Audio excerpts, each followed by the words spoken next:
যারা রুটি প্রেমী আছেন তাদের জন্য আজকের ভিডিও। আসসালামু আলাইকুম, সবাইকে শুভেচ্ছা ও স্বাগতম আরেকটি নতুন ভিডিওতে।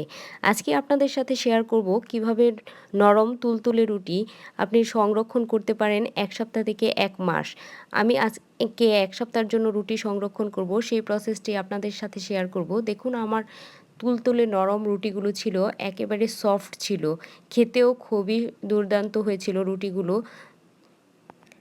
আমাদের কর্মব্যস্ত জীবনে কিছুটা হলেও স্বস্তি এনে দিবে আপনি যদি এভাবে রুটি সংরক্ষণ করে রাখেন।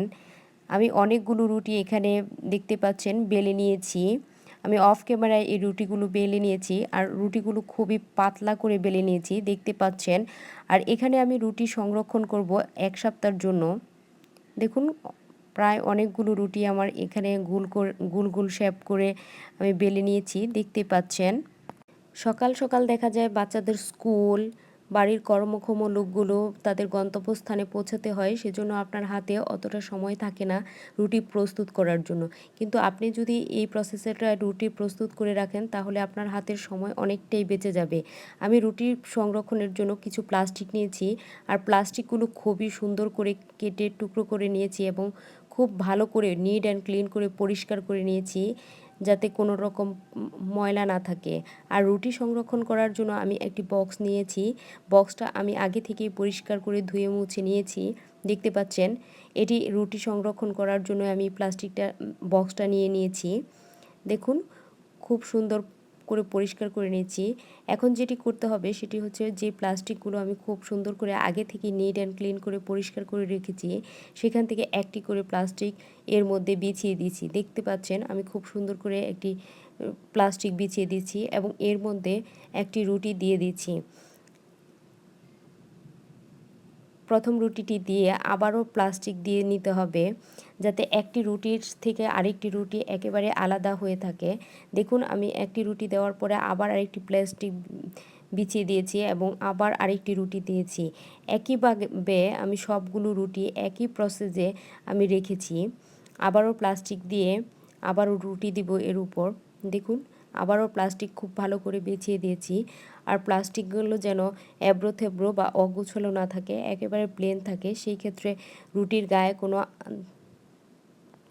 গায়ে কোনো দাগ থাকবে না, একেবারে সুন্দর প্লেন থাকবে। সেজন্য প্লেন কাগজ ব্যবহার করেছি দেখতে পাচ্ছেন। আমার প্রত্যেকটা কাগজ খুবই প্লেন ছিল এবং একটু ভারী টাইপের ছিল দেখতেই পাচ্ছেন। এই প্রসেসটাতে আমি সারা বছর রুটি সংরক্ষণ করে রাখি এবং আমার হাতের কাজ অনেকটাই কমে যায়। সকাল সকাল দেখা যায় বাচ্চাদের টিফিন, আবার খাবার রেডি করা, সব কিছু যেন একটু ঝামেলা মনে হয়। কিন্তু এভাবে যদি আপনি সপ্তাহের জন্য রুটি প্রস্তুত করে একেবারে সুন্দর করে ফ্রিজে রেখে দেন, তাহলে আপনার সময় অনেকটাই বেঁচে যাবে। আপনি নিজেও একটু স্বাচ্ছন্দ্য বোধ করবেন। আমি সবগুলো রুটি দেখতে পাচ্ছেন খুব সুন্দর করে একই প্রসেস ব্যবহার করে রেখেছি এবং বক্স ভর্তি করে রেখেছি, যাতে আমার 1 সপ্তাহে হয়ে যায় এই সবগুলো রুটিতে। দেখুন আমি খুব সুন্দর করে একটার পর একটা কাগজ দিয়ে প্লাস্টিক দিয়ে রেখে দিয়েছি। এখন দেখতে পারবেন, আপনাদের সাথে দেখাচ্ছি আমি একটা একটা রুটি আরেকটা রুটির সাথে একেবারেই লাগছে না। দেখুন আমার সবগুলো রুটি, এই যে দেখুন প্লাস্টিকের দেখা যাচ্ছে প্রত্যেকটা রুটি একটা থেকে আরেকটা আলাদা, গায়ে গায়ে লাগছে না। অনেক সময় দেখা যায় রুটি একসাথে রাখলে গায়ে গায়ে লেগে যায়। আমরা যখন রুটি বেলে একসাথে রাখি তখন দেখা যায় গায়ে গায়ে লেগে যায়, রুটি ছেঁকা যায় না, বিভিন্ন রকম প্রবলেমে পড়ে যায়। তখন আবার রুটির খামির আবার নষ্ট করে আবার বেলতে হয়, সেই ক্ষেত্রে ঝামেলা আরও দ্বিগুণ বেড়ে যায়। কিন্তু আপনি যদি এই প্রসেসটা ব্যবহার করে রুটি সংরক্ষণ করেন, তাহলে আপনি 1 সপ্তাহ কেন 1 মাসের জন্য একেবারে স্বস্তির নিঃশ্বাস ফেলতে পারবেন। দেখুন আমি বক্স ভর্তি করে রেখেছি। এখন যেটি করব সেটি হচ্ছে, বক্সের ঢাকনাটা খুব ভালো করে আটকে দিচ্ছি। আর এই ঢাকনাটা লাগিয়ে এখন আমি এটা একটি ফ্রিজে ঢুকিয়ে দিব। আর ফ্রিজে ঢুকানোর পরে দেখতে পারবেন যে যখনই বরফ হয়ে যাবে, দেখতে পাচ্ছেন আমি ফ্রিজে রেখে দিচ্ছি দেখতে পাচ্ছেন খুব সুন্দর করে, এবং বরফ হওয়ার জন্য অপেক্ষা করছি। বরফ দেখুন আমি ফ্রিজ থেকে বের করে নিয়েছি। পরের দিন একদিন পরে আমি এটা ফ্রিজ থেকে বের করে নিয়েছি। দেখুন আমার এখন রুটিগুলো বরফ অবস্থায় আছে এবং একটা রুটিও আরেকটা রুটির গায়ে লাগছে না। দেখুন প্রত্যেকটা রুটি যখন আপনি প্লাস্টিকটা টান দেবেন দেখতে পাবেন যে রুটিগুলো সবগুলো রুটি একটার থেকে আরেকটা আলাদা। দেখুন আমার প্রত্যেকটা রুটি কিন্তু একটা থেকে আরেকটা আলাদা। তবে অনেক সময় খেয়াল করতে হবে যখন আপনি রুটিগুলো ছ্যাঁকা দিবেন তখন অবশ্যই ফ্রোজেন অবস্থায় দিবেন। যদি আপনি নর্মাল করে একেবারে নর্মাল করে দেন তাহলে কিন্তু আপনার রুটির গায়ে একটা থেকে একটার সাথে আরেকটা গায়ে লেগে যাবে। সেই ক্ষেত্রে আপনি রুটি ছেঁকতে পারবেন না, আবার একই ঝামেলা বা বিড়ম্বনায় পড়তে হবে আপনাকে। ফ্রোজেন রুটিগুলো আমি এখন খুব ভালো করে ছেঁকে নিব। আপনাদের সাথে শেয়ার করছি আমি কিভাবে এই ফ্রোজেন রুটিগুলো ছেঁকে নিচ্ছি। দেখুন এই রুটিটি আমার ফ্রোজেন অবস্থায় আছে। আমি চুলায় একটি প্যান বসিয়ে দিয়েছি। প্যানটি গরম হয়ে আসলে এর মধ্যে ফ্রোজেন যে রুটিটি সেটি দিয়ে দিচ্ছি।